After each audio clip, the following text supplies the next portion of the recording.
Ragnarok was enough drugs built into an old theater. I knew what waited inside.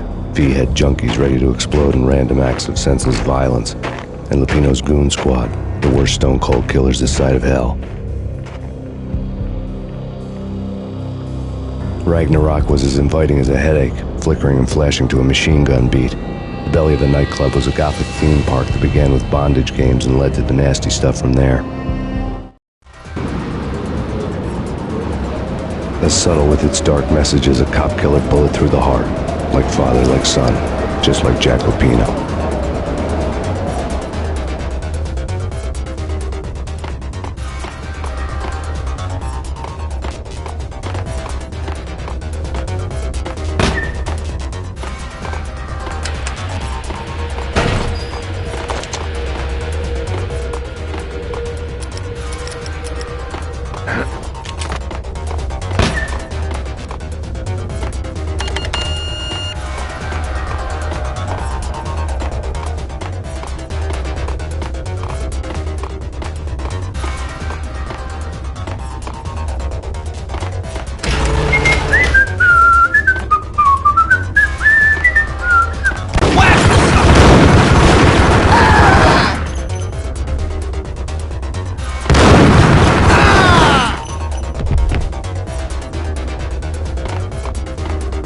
The book had never been a bestseller.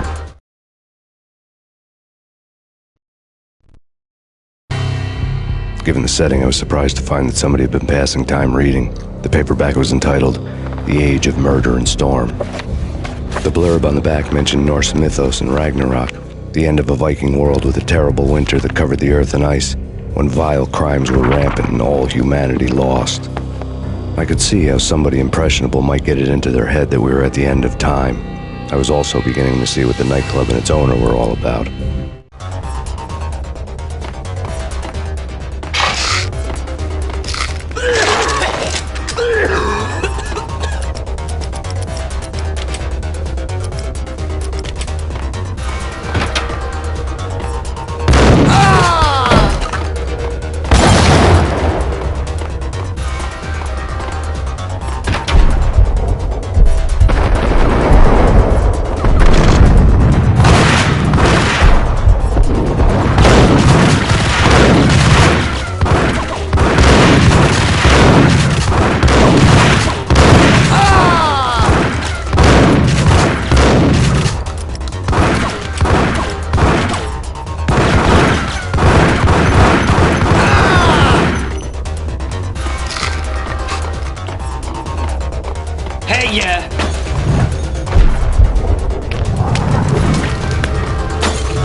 Books on the occult had been piled on the table.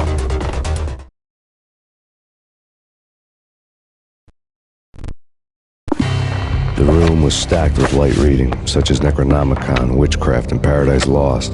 Old exotic titles like Malleus Maleficarum and Deum Umbrarum Reini Novum Portus. Books with pentagrams on their covers, all dealing with the occult and the infernal, lying between stacks of horror videos and a couple of Ouija boards. The only thing I could take seriously was the thought of Lupino taking it seriously. He had been spending a lot of time getting intimate with the guy downstairs.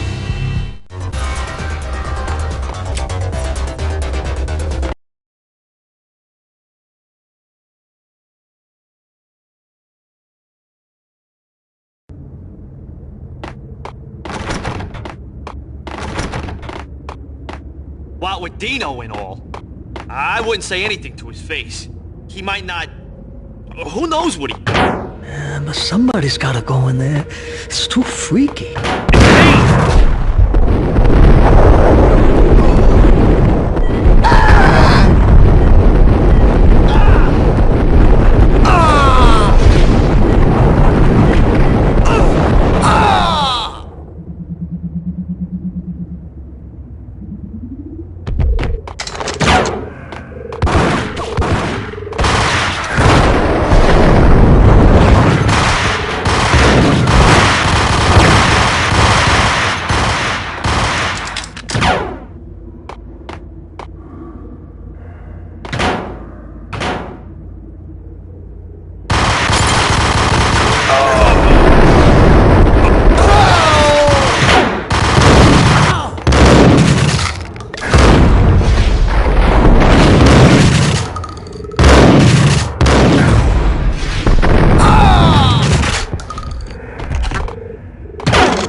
What the hell?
Yo!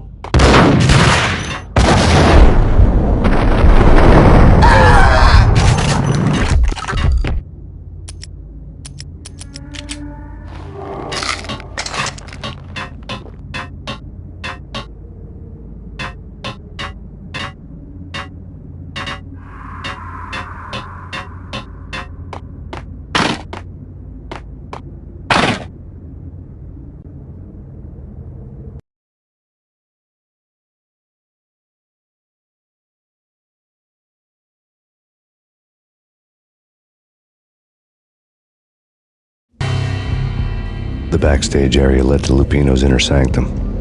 The hot air inside was like an invisible wall, thick with incense and something else, a sickly sweet smell that made you gag. This was the rotten core of the Big Apple. Lupino lurked somewhere ahead, like a spider at the center of his web, waiting. The vapors in the air started to make my head swim. Torn pieces of a letter lay scattered on the sofa.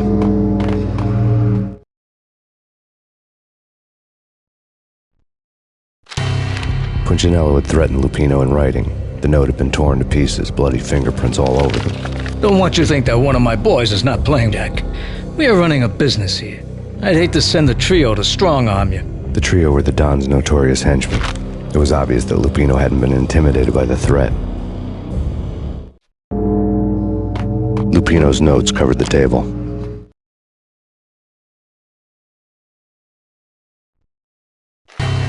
Jack Lupino was crazy, all right. The table was scattered with notes of demented arcane nonsense written in rusty blood, a mishmash list of demons, devils, and dark gods evoked. Beelzebub, Asmodeus, Baphomet, Lucifer, Loki, Cthulhu, Lilith, Hela, blood given to you all. He was after that old Faustian deal, your soul for power and fortune. Just sign on the dotted line with your blood. Lupino's notebook lay on the pedestal.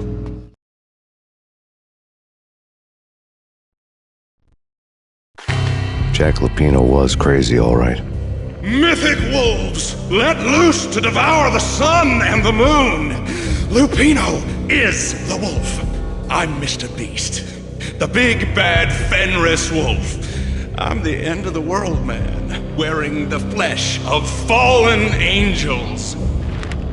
After Y2K, the end of the world had become a cliché. But who was I to talk?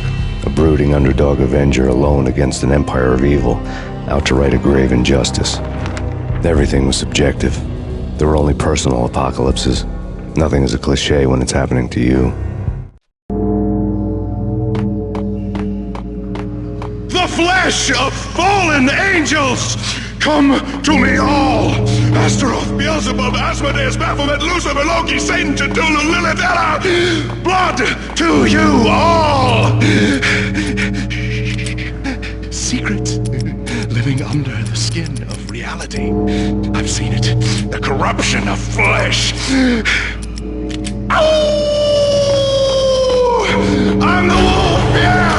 I am the wolf! It's close. It's coming. You have come. A witness to the end of time.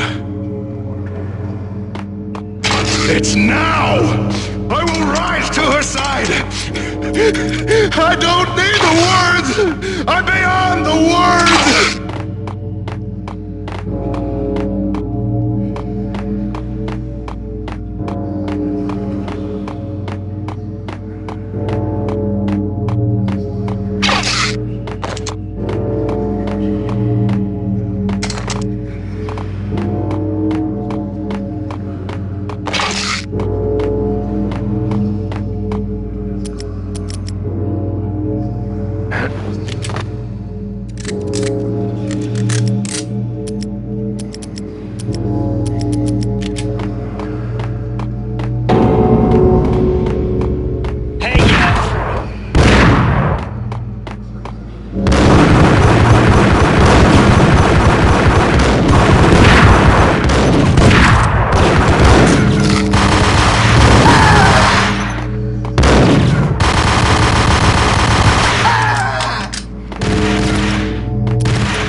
I'd known there'd have to be a catch in it somewhere, and this one was the Empire State Building of catches.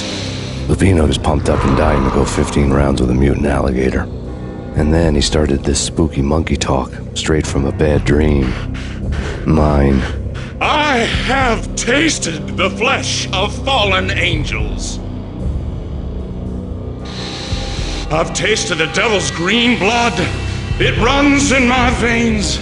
I've seen beyond the world of skin, the architecture of blood and bow and arrow. Death is coming!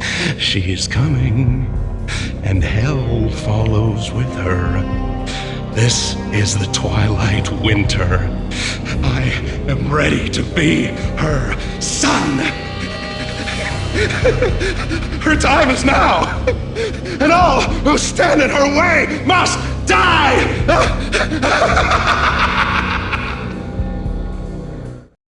Die! You'll die! You'll die! Now! All die!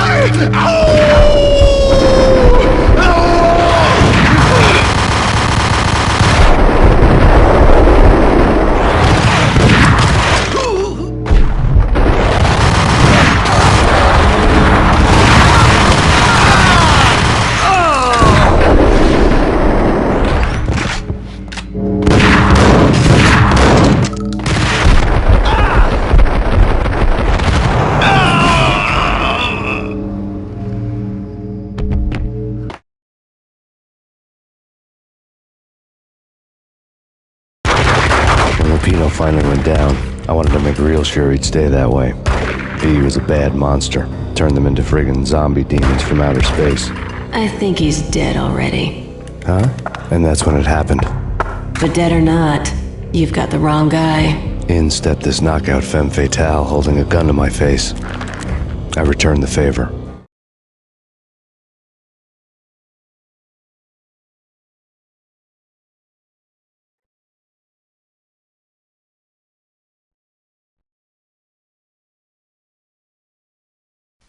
Lisa Punchinello was the Don's wife. Mona Sachs, Lisa's evil twin. Your safety's off, evil twin. You might hurt someone with that gun of yours. Lisa's the damsel in distress. I'm the professional. I'd blow you away without batting an eye. Sure, and you can check out my credentials splattered all over this joint. Jack couldn't have framed you, not the state he was in.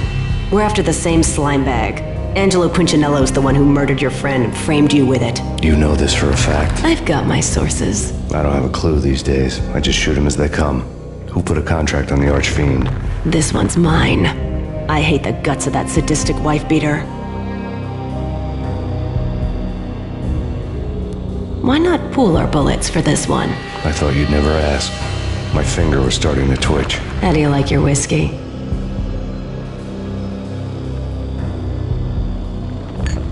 I'm easy, as long as you don't try to slip me a Mickey. You're a real angel, Max. It was good stuff. Tasted sweet as honey going down. Nothing personal. Can't risk you going berserk and getting Lisa killed.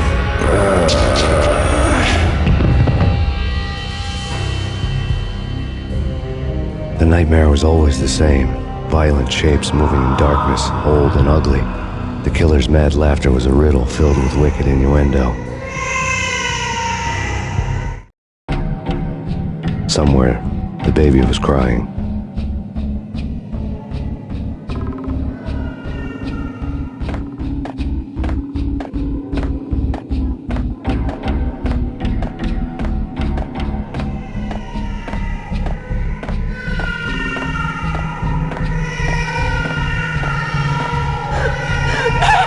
No, please, Max! Why? I didn't mean to.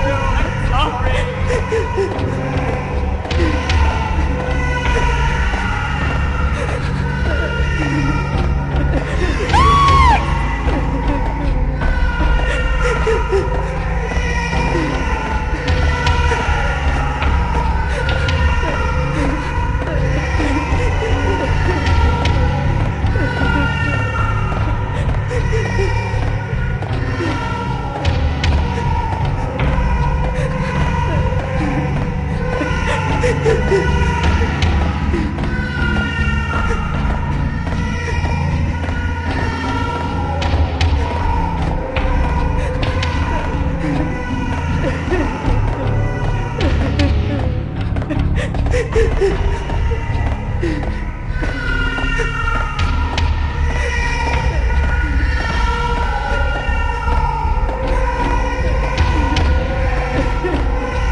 Should have known it when we found you snoring next to Lupino's corpse.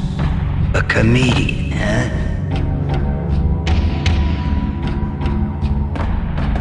The pictures were filled with good old times.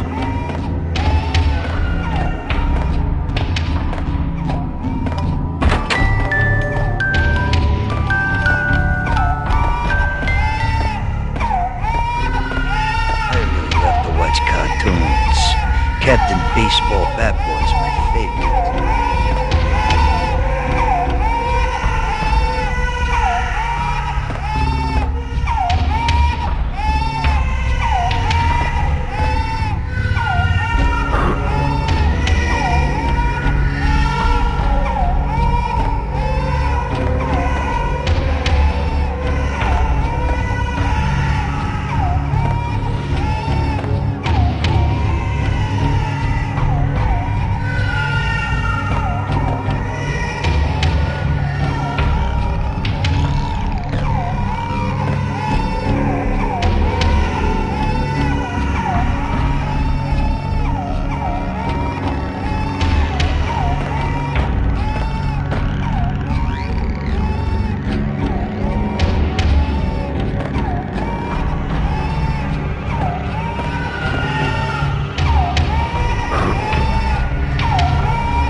Shoot them full of holes, blow them to bits, vaporize them, disintegrate them.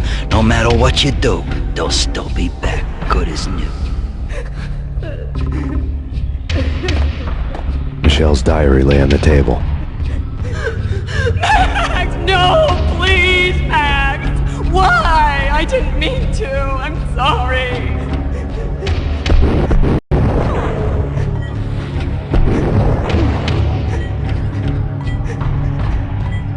Murderer! You killed her! Nothing like that ever happens in the real world.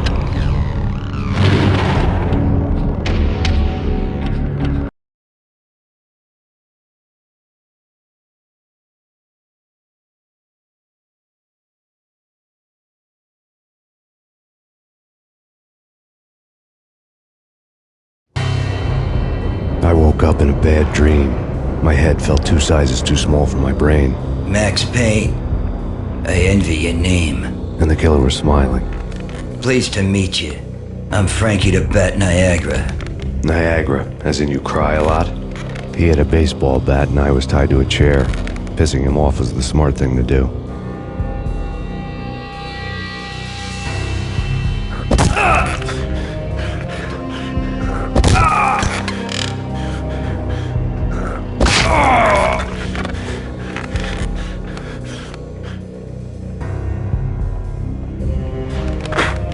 Nothing wrong with a little laugh now and then. Take me, for example. I love to watch cartoons. Cartoon violence is a fascinating thing. Let's take a break. I need to take a leak and maybe grab a cold one at the bar. Don't worry. I'll be back to finish this off.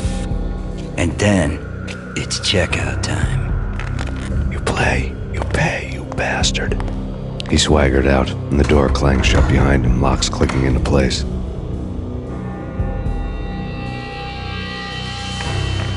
Everyone makes mistakes. Mine hadn't been to crack jokes about the goon with the bat. He'd have cracked my skull regardless. It hadn't even been to trust a girl with a gun. I had blindly gone after the first bad guy on my hit list when I should have been aiming further up the ladder, at the head of the Punchinello family. I couldn't bring myself to be pissed at Mona. Guess I had a soft spot for a pretty face.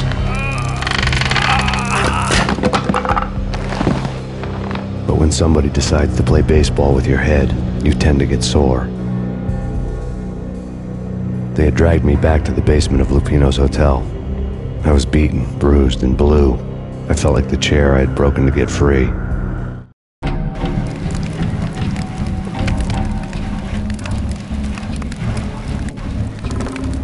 All I had was Niagara's bat, sticky with my own blood. Without a gun, I'd be no match for Frankie's men. I'd have to play hide and seek with them.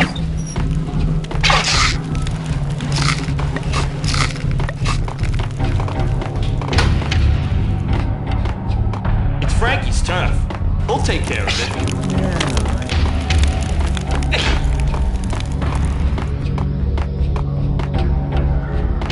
Hey, yeah.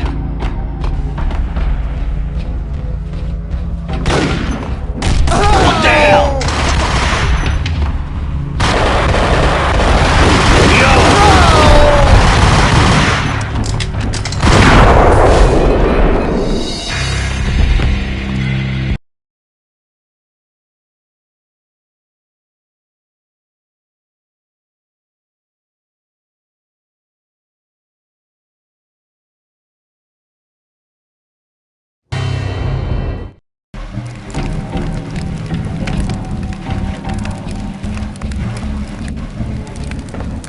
All I had was Niagara's bat, sticky with my own blood.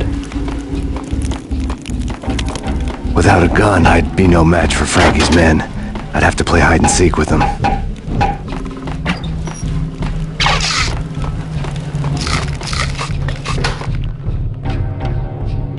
It's Frankie's turf.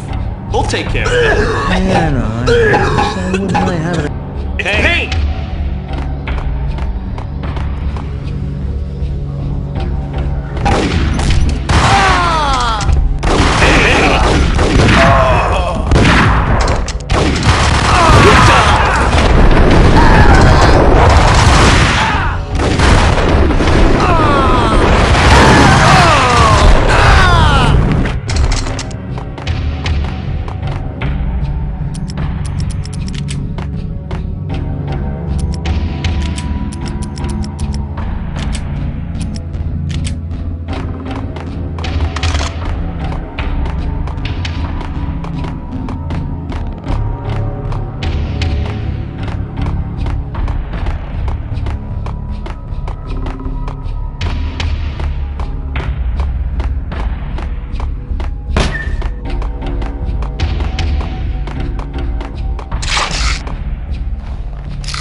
Things were fast going from bad to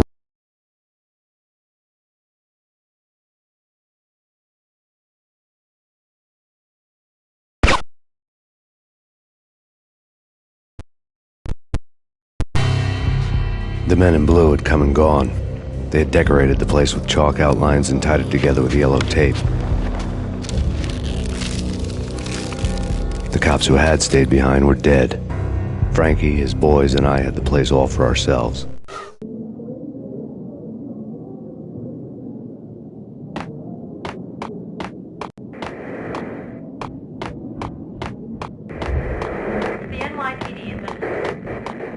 Just forget about it. Just forget about it. Hey, just forget about it.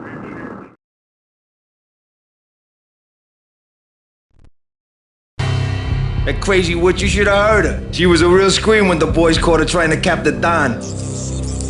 Oh, that's friggin' bad. To the trio?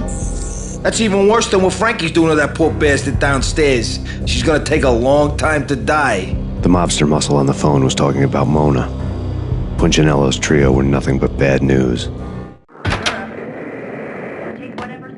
There he is!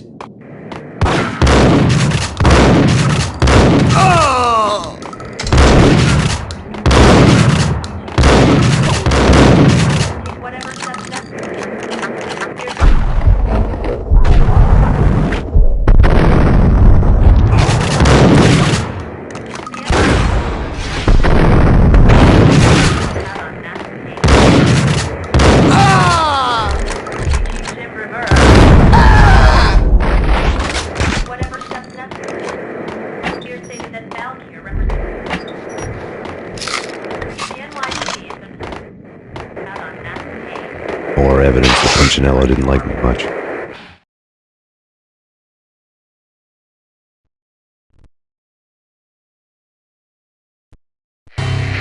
The fact remains that all the victims so far identified in the Ragnarok shooting have been known criminals, many of whom had large doses of V in their blood. Reliable sources say that Max Payne was also among those killed, although no body has been recovered at this time. Reliable sources. That meant somebody thought the Mafia had me, didn't want the cops snooping around anymore. The body would be delivered to them barely recognizable. Case closed.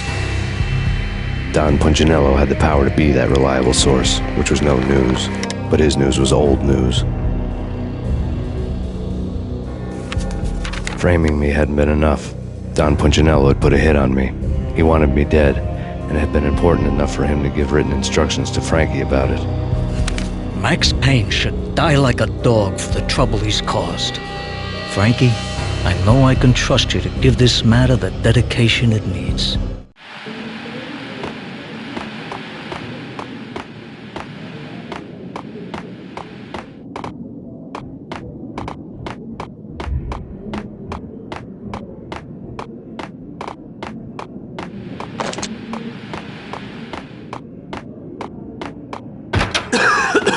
What the? Ah!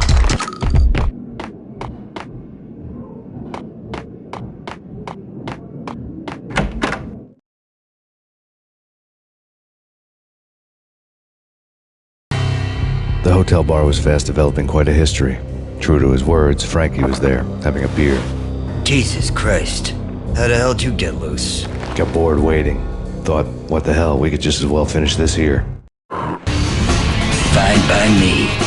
This works out just as well.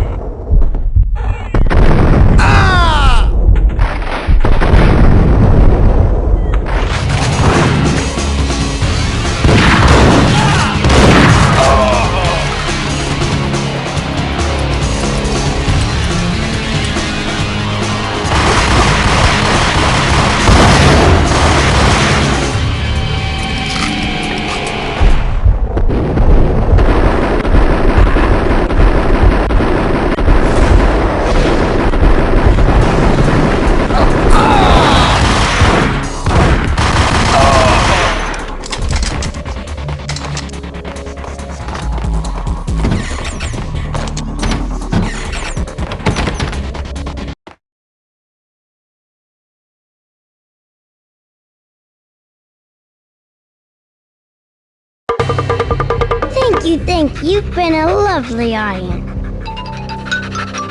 Had enough? I don't play with girls anyway. Unfair!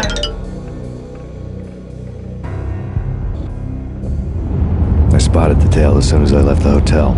A big black Mercedes. I had seen the car before. That time it had heralded impressive explosions. Vladimir was back. Bang.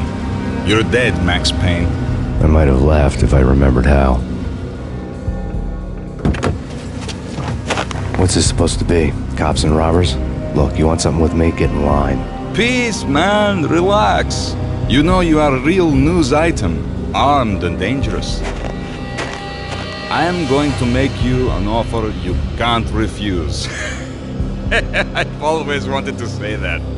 It's a bum rap. I've been framed. Well, that's a moot point. Whatever you did or did not do, I'm sure you had good reason for doing it. Want to hear me out? I'm listening.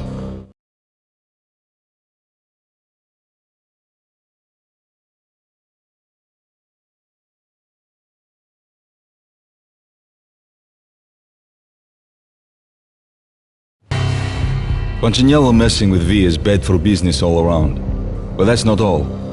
There is this guy, Boris Stein, used to pull jobs for me. He's the captain of the cargo ship Charon. Now the bastard turncoat has gone over to the other side, Punchinello's. The ship's loaded with high-res hardware, guns, my business. If Punchinello gets hold of that cargo, he's won and I have lost. And you'll have your work cut out for you.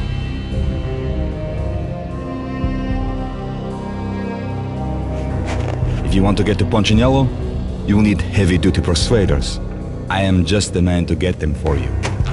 Change the ship back under my flag, maybe pop 2 in the traitor dime's head while you're at it. You'll get enough guns to start the apocalypse.